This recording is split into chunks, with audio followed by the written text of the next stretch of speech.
अस्सलाम वालेकुम। उम्मीद करता हूँ फिट होंगे, बेहतरीन होंगे, अपनी लाइफ अच्छे से एंजॉय करोगे। हम तीनों की तरह देवों के देव महादेव एपिसोड है जी 356 और सेकंड पार्ट है। लाइक शेयर सब्सक्राइब कर दें। स्ट्रेट चलते हैं वीडियो की तरफ। इनका नाम है राणा मोहम्मद अली। मोहम्मद समीर खोखर। अली सक्सेनी पास हो गए। Let's start. संतोष को तुम जितना बाहर ढूंढोगे उतना ही असंतोष बढ़ेगा, असुरक्षा बढ़ेगी।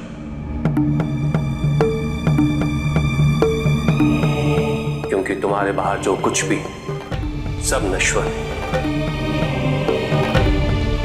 संतोष के लिए जो भी अनिवार्य है वो तुम्हें केवल भीतर ही प्राप्त होगा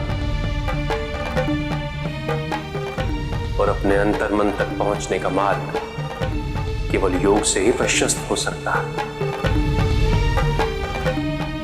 स्मरण रहे इंद्र, तुम्हारे लिए यह अंतिम अवसर था जो तुम्हें अपने गुरु की कृपा से प्राप्त हो। यदि इसके पश्चात तुमने कोई भी भूल की, क्षमा की अपेक्षा करना उससे भी बड़ी भूल होगी। तुमने त्रिशिरा का वध करके जो पाप किया है उसका परिणाम समस्त संसार के सामने भविष्य में अवश्य आएगा।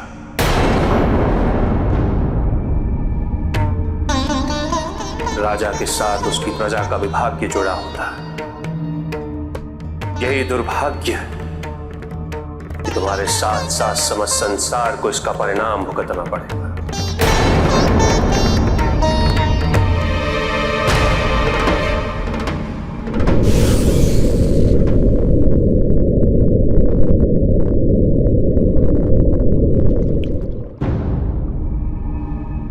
यदि मेरे दुष्कर्मों का परिणाम संकट बनकर भविष्य में सामने आएगा तो क्या मैं उसे परिवर्तित नहीं कर सकता हूं प्रभु?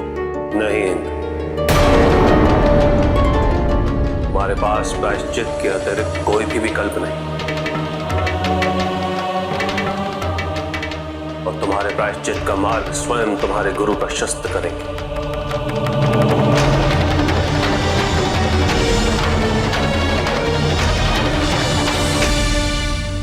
गुरु का स्थान तो इस संसार में ईश्वर से भी बड़ा होता।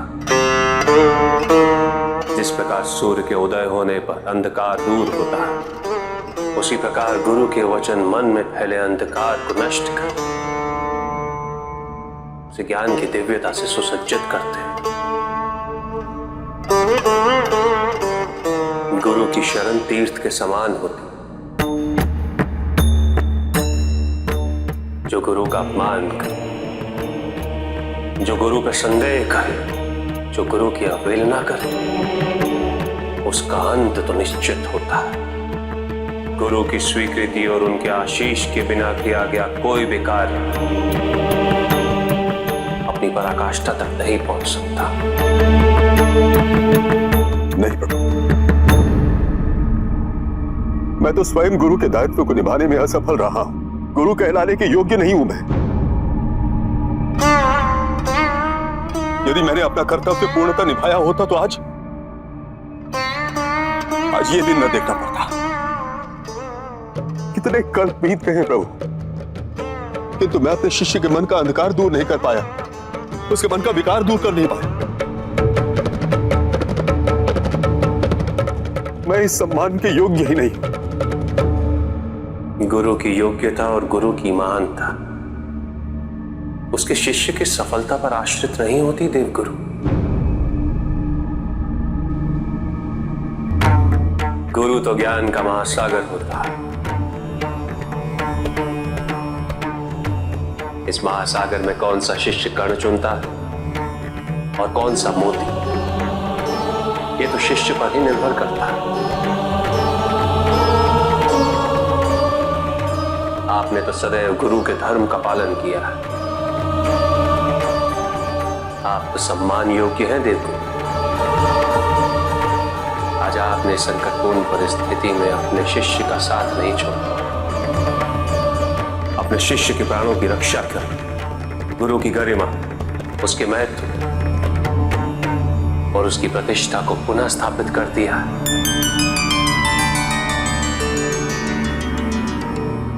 इसलिए आज से आपको जीव के नाम से संबोधित किया जाएगा।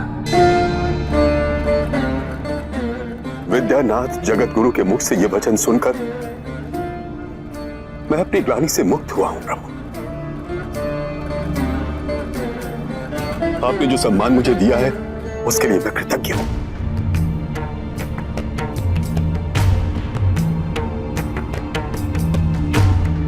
जाओ इंद्र, इस जीवन दान को अपना नया जन्म समझो और इसे स्वयं सार्थक बनाओ। अवश्य प्रभु, अवश्य।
ये आपकी नहीं, हमारी परीक्षा सिद्ध हुई। इस बार हमारी एक इच्छा हमारे एकाकीपन का कारण बन गई।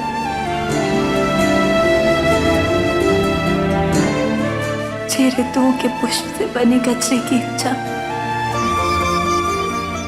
स्वामी, ये वन साक्षी है, शिवप्रिय साक्षी है कि हमने आपके बिना बिताई प्रत्येक ऋतु केवल आप ही के लिए बिताई। तभी तो ग्रीष्म ऋतु में हमारे विरह का ताप था। वर्षा ऋतु हमारे ही अश्रु बरसा रही थी। स्वामी, हम प्रत्येक क्षण यही सोचते थे कि आप कहाँ होंगे, क्या कर रहे होंगे।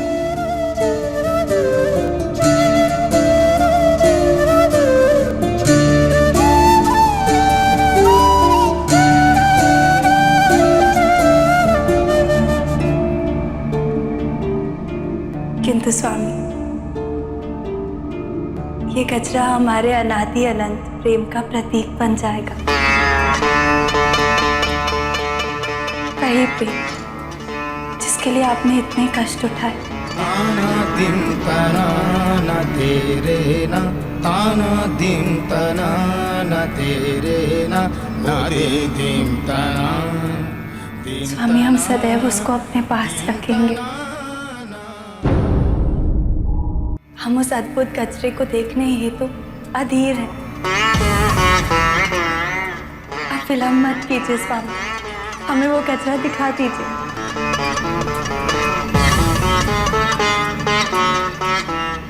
नहीं स्वामी,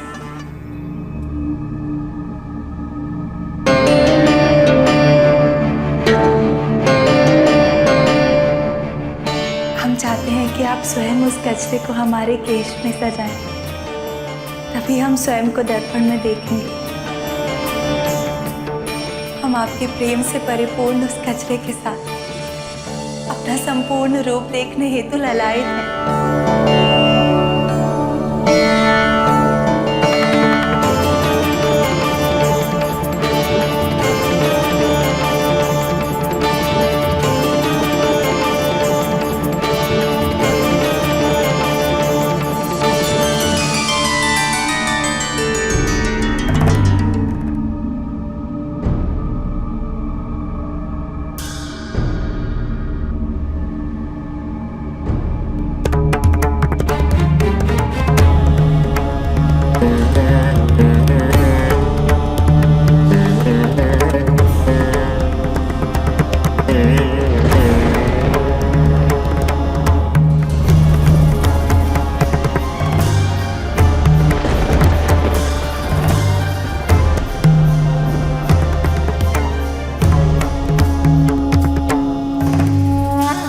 Dom da na na na na na, dom da na na na na na, dom da na na na na na,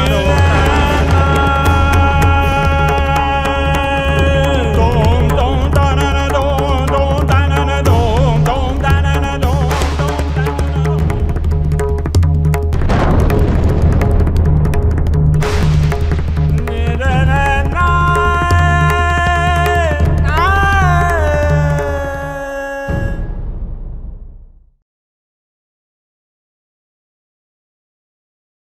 Devraj Indra जो हैं, जो उनसे एक किस्म का पाप हुआ था, उस पाप की क्षमा उनके गुरु की वजह से उनको मिल चुकी है। देवराज इंद्र को शिव जी ने ये आखिरी चेतावनी दी है और उन्होंने कहा कि आपकी इस गलती को आखिरी गलती समझा जाएगा। इसके बाद अगर आप क्षमा करने की उम्मीद भी रखेंगे तो वो भी आपकी सबसे बड़ी भूल होगी। ये जो माफी आपको मिली है, ये जो क्षमा आपको दी गई है, ये सिर्फ और सिर्फ गुरु जी की वजह से दी गई है, क्योंकि देव गुरु जो हैं, उन्होंने जिस तरह से क्षमा मांगी है, शिव जी से उन्होंने प्रार्थना की, शिव जी ने उनको स्वीकार किया, क्योंकि वो गुरु थे और शिव जी यहाँ पे गुरु को सम्मान देना चाहते थे। तो यहाँ पे देव गुरु जो हैं, उन्होंने जब कहा कि मैं इस योग्य नहीं हूँ कि जितनी आप मुझे इज्जत और एहतराम दे रहे हैं, तो फिर शिव जी ने कहा कि नहीं, आप इस योग्य हैं। क्योंकि देव गुरु जो है, उनको लग रहा था कि देवराज इंद्र का जो मन है ना, वो ठीक नहीं कर सके, देवराज इंद्र की सोच को वो ठीक नहीं कर सके। गुरु होने के नाते भी देवराज इंद्र जो है, उनको वो समझाते रहे, लेकिन देवराज इंद्र ने उनकी बात नहीं सुनी। तो गुरु जी अपनी बात को कहते हैं कि मैं शायद इस काबिल ही नहीं था। यहाँ पे शिव जी ने कहा कि नहीं, ऐसी बात नहीं है कि एक शिष्य को मद्देनजर रखते हुए आप जो हैं, एक गुरु को योग या अयोग नहीं कह सकते, क्योंकि गुरु जो होते हैं वो तो योग्य ही होते हैं, वो तो काबिल ही होते हैं। लेकिन ये है कि ये शिष्य की मर्जी है कि वो जो ज्ञान मिल रहा होता है, उसमें से अच्छाई को चुनता है या बुराई को चुनता है। अगर वो बुराई को चुनेगा तो परिणाम जो है वो बुरा ही होगा। लेकिन यहाँ पे शिव जी ने उनको बता दिया, देवराज इंद्र को, उन्होंने कहा कि जो गलती आपने की है ना, उस गलती की सजा जो है पूरे संसार को भोगनी पड़ेगी और भविष्य में आने वाले टाइम में वो जो संकट है उसका आपको भी सामना करना पड़ेगा। देवराज इंद्र कहते हैं कि मैं यहाँ पे कोई परिवर्तन नहीं कर सकता इस चीज के लिए। उन्होंने कहा कि नहीं कर सकते परिवर्तन, ये तो अब होकर रहेगा। परिवर्तन नहीं कर सकते, लेकिन ये कर सकते हो कि प्रायश्चित जरूर कर सकते हो।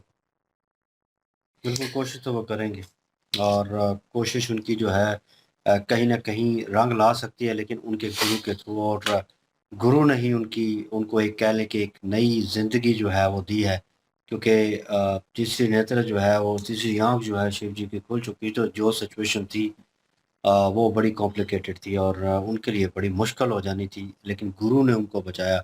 गुरु को एज़ाज़ भी मिला कह लें एक किस्म का शिव जी की तरफ से। और बड़ी एज़ाज़ी बात है, लेकिन उन्होंने कहा कि अब तुम्हारे पास ये आखिरी मौका है और इसको अवेल करो।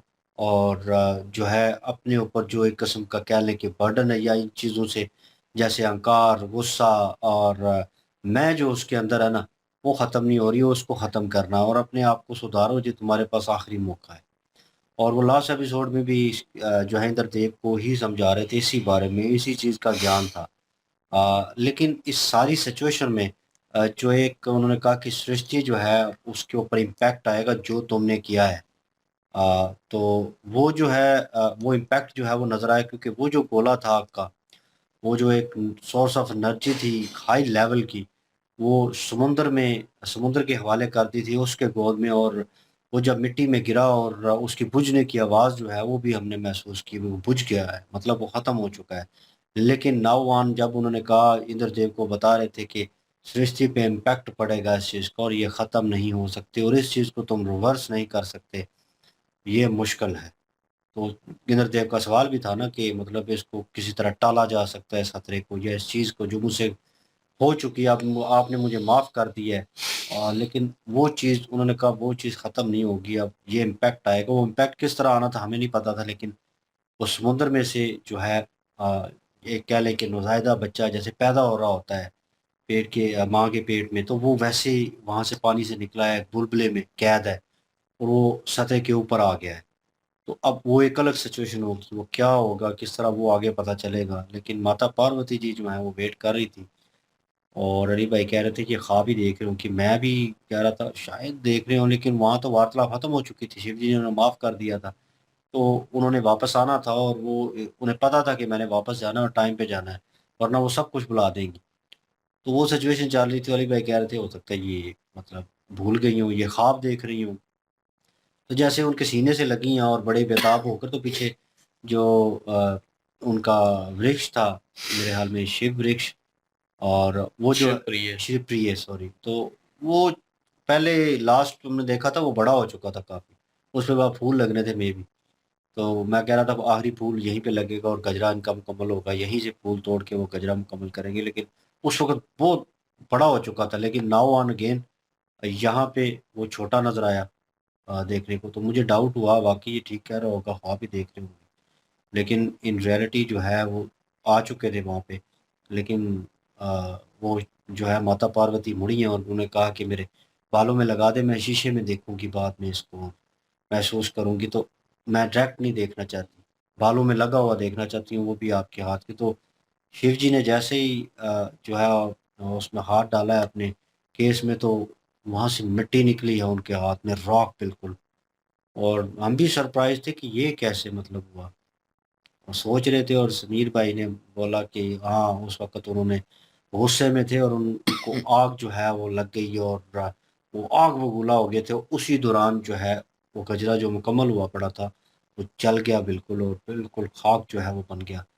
अब ये सिचुएशन बड़ी कॉम्प्लिकेटेड होगी, यहाँ पे शिव जी खुद परेशान है इस चीज़ को लेकर।